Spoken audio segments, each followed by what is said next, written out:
Et bonsoir à tous, ravi de vous retrouver, de vous présenter à mon tour mes meilleurs vœux de bonne année 2026. Et nous démarrons ce journal aujourd'hui avec cet exercice militaire naval qui se déroule en ce moment en Afrique du Sud et jusqu'au 16 janvier. Les eaux territoriales sud-africaines accueillent pour ces manœuvres la Chine, la Russie et l'Iran, les nations des BRICS. Des bâtiments de guerre sont arrivés sur zone tout récemment. Tout cela ne devrait pas arranger les relations déjà très compliquées entre les États-Unis et l'Afrique du Sud. Précision sur place à Johannesburg pour TV5 Monde, Joséphine Klockner. Les exercices militaires qui ont débuté aujourd'hui ne sont pas les premiers.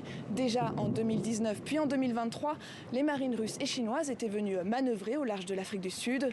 Cette fois-ci, l'événement est présenté comme un exercice du groupe de pays émergents des BRICS dans le but de mener des actions conjointes pour assurer la sécurité du transport maritime, selon un communiqué de l'armée sud-africaine, même si concrètement le seul pays qui a rejoint l'exercice est l'Iran.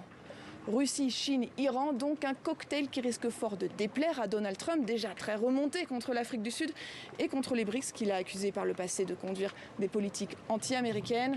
Ses relations avec le gouvernement Ramaphosa sont au plus bas, comme l'a encore démontré le boycott américain du G20 en novembre, puis l'annonce de Donald Trump d'en exclure la nation arc-en-ciel cette année. Déjà en 2023, les précédents exercices avaient fait polémique en raison principalement de leur proximité avec le premier anniversaire de l'invasion russe en Ukraine. 2 ans plus tard, donc, le contexte géopolitique est encore plus tendu et le nom de l'exercice, rebaptisé Will for Peace, volonté de paix, ne viendra certainement pas apaiser ces tensions.